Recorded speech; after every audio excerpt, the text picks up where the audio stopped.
October 22nd, Madison Square Garden. The lights, the noise, the energy of a city that never forgives mediocrity. Knicks versus Cavaliers. The same matchup that once carried playoff heartbreak and raw emotion is back, and this time both teams are walking in with something to prove. The Knicks have been preaching toughness and chemistry all summer, but can they actually show that on opening night? The Cavs, still haunted by that disappointing postseason exit, are desperate to remind everyone that their rise wasn't a fluke. There's tension in the air already. Two fan bases that love to talk. Two teams that hate to back down. What makes this game special isn't just who wins, but what it says about where they're heading. Do the Knicks finally look like contenders? Or does Cleveland silence the Garden once again? This game isn't just the first chapter of a new season. It's a continuation of a rivalry that quietly turned personal after last year's playoff series. The Knicks embarrassed the Cavs back then, exposing their lack of physicality and confidence on the biggest stage. You can bet Cleveland hasn't forgotten that. For them, this isn't just about winning a regular season game. It's about reclaiming their pride and proving that they've grown tougher, mentally and physically. For New York, the stakes are different, but just as heavy. Expectations are higher than they've been in years.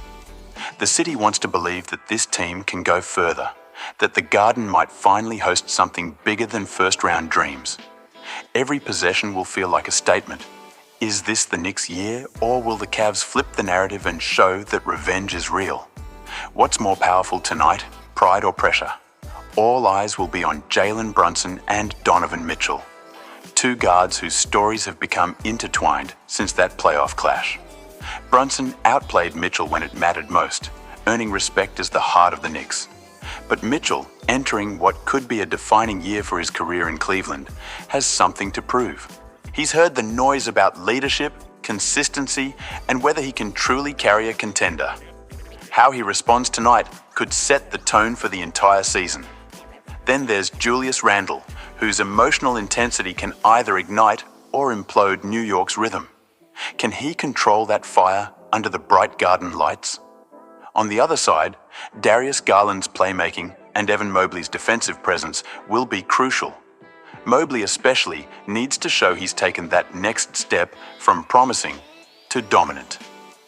It's not just about talent anymore, it's about mental toughness. Who handles the spotlight better when the game slows down and the pressure rises? Do you think Mitchell can silence his critics tonight? Or will Brunson remind everyone who really owns this matchup? From a tactical point of view, this game might come down to pace and rebounding. The Knicks thrive when they control the boards and slow the game into a physical battle, forcing teams to play on their terms.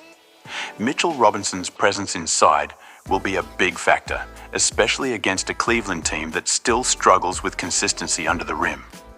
The Cavs, on the other hand, want to move the ball quickly, get their shooters open, and push New York's defense into uncomfortable rotations. Keep an eye on how Tom Thibodeau adjusts when Garland and Mitchell start using high screens to attack Brunson and Randle in switches. If the Knicks can contain penetration and dominate second chances, they can grind out a win.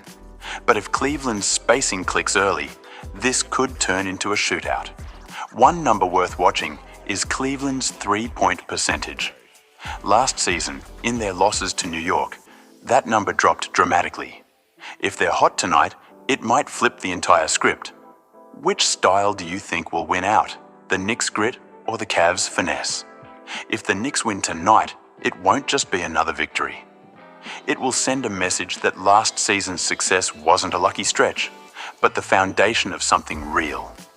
It would also remind the league that Madison Square Garden is back to being a place where great teams come to suffer. A loss, however, could shake the early confidence of a roster that still needs to prove it can handle expectations. For Cleveland, a win would mean redemption. It would show that the playoff defeat didn't break them, but made them stronger, hungrier, and more mature. A loss would reopen every doubt about chemistry and leadership, especially around Mitchell's future. So much of this game feels psychological. Both teams want to claim control of the narrative before the season even begins. My prediction? This one will be close, but the team that stays composed in the final 3 minutes will take it. Who do you trust more when the clock's running down, Brunson or Mitchell? Who's taking this one tonight? Drop your predictions below. No matter who wins, this matchup feels like the spark that could define both teams' journeys this season. These games in October often reveal more than the scoreboard suggests, especially when pride and revenge are involved. If you enjoy stories like this, the human side behind the competition, check out my latest video about the Clippers scandal and what really went down inside that locker room. And make sure to subscribe and join the conversation, because here we don't just talk about basketball, we talk about what really matters behind the backboard.